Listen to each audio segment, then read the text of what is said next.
E essa guerra, hein? E essa guerra?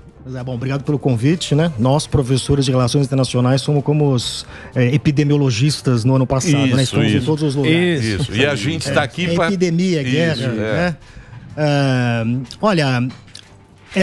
O que eu costumo dizer sobre esta guerra é que a gente tem que olhar para ela como a gente olhou para o 11 de setembro de 2001 nos Estados Unidos, né?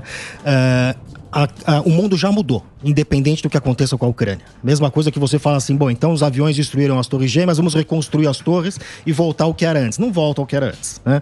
Não volta porque, assim como o 11 de setembro, essa invasão da Rússia à Ucrânia, ela mudou o senso de segurança dos europeus. E isto vai, assim como a política externa americana foi reorientada depois do 11 de setembro, isso mudou o mundo, a política externa europeia será reorientada a partir de agora e isso terá consequências importantes. Então nós estamos entrando numa nova fase do sistema internacional. É o fim daquilo que a gente chamava de pós-Guerra Fria. O mundo pós-Guerra Fria não existe mais. Estamos entrando num outro mundo cujas leis, cujas normas, regras, etc., estão sendo agora discutidas e a gente está começando a entender. Vai ser pior para a gente.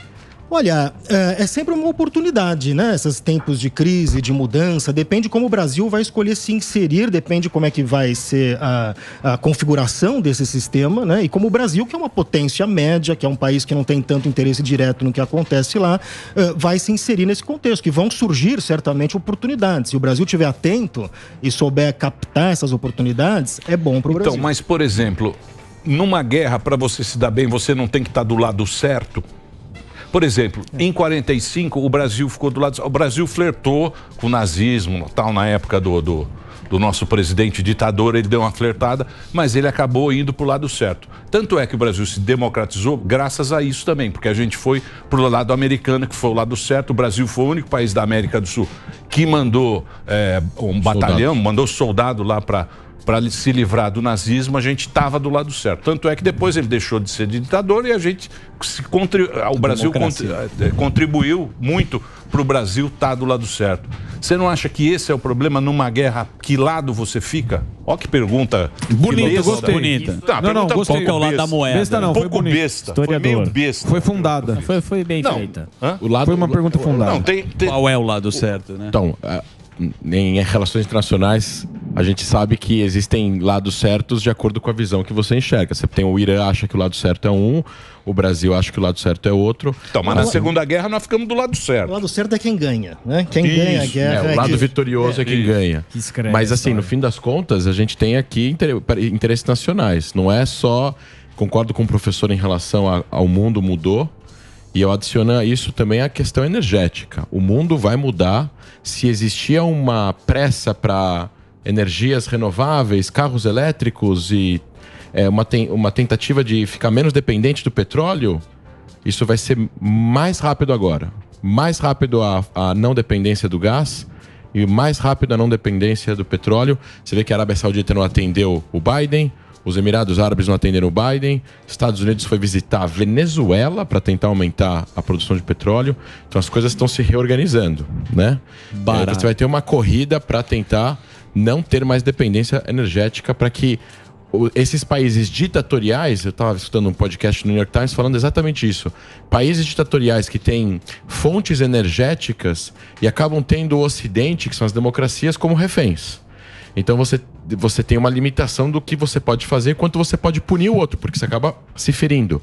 E se eles trocam isso ao longo de anos, porque não é de um dia para o outro, isso eventualmente pode fazer com que o Ocidente fique mais independente de punir as ditaduras quando elas decidem fazer atos como esse que está acontecendo. Então, mas isso que você falou, professor Carlos, é o que você está falando? Porque agora tem o tal da bússola estratégica, que é o quê? É o país da União Europeia que vai reforçar as defesas lá, porque até então eles, tanto é que já foram para o Báltico lá, já mandaram uma força maior, tal.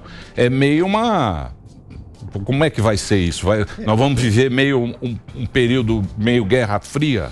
Então, os europeus agora, que durante um tempo, desde os anos 90, não prestavam muita atenção na questão de defesa, na questão militar. Eles achavam que poderiam investir apenas no seu estado de bem-estar social e não investiam muito em defesa, porque, em certa medida, saberiam que se a coisa ficasse feia, os Estados Unidos iriam defendê-los, né? A OTAN nada mais é do que uma garantia americana de que se a Europa for atacada, os Estados Unidos vão defender. Essa é a origem da OTAN, na verdade. E os europeus, durante muito tempo, achavam que a guerra era algo do passado, né? Que a guerra estava para trás, que não tinha que investir muito em defesa. Vocês vão lembrar do Trump? O Trump não foi o único, mas outros presidentes que insistiam para os europeus investir mais em defesa, né? A OTAN tem um target, né? Me ajuda aqui na tradução. Um alvo. É um alvo de pelo menos 2% de gasto em PIB. O que é a OTAN? A OTAN é uma aliança militar, né? A OTAN não tem exército. Quem tem exército são os países, né? Isso. Então, a aliança militar, para funcionar, os países têm que ter exército. Então, os Estados Unidos, desde a administração Obama, já há um bom tempo, insistem para os europeus que eles precisam investir mais em defesa. Né? Aumentar mais em defesa. Os europeus tá bom, vão aumentar, mas eles não tinham essa percepção de insegurança. Agora tem. Então, isso vai mudar. E se a gente olhar o que aconteceu na política externa alemã, a política externa alemã sofreu uma revolução completa no final de semana. Os alemães tinham uma política externa que era o seguinte, isso desde da Guerra Fria, do fim da Guerra Fria. Vamos nos equilibrar entre Ocidente e Oriente, entre Rússia, que nós temos uma relação econômica muito profunda, e Estados Unidos, que temos relações econômicas e políticas.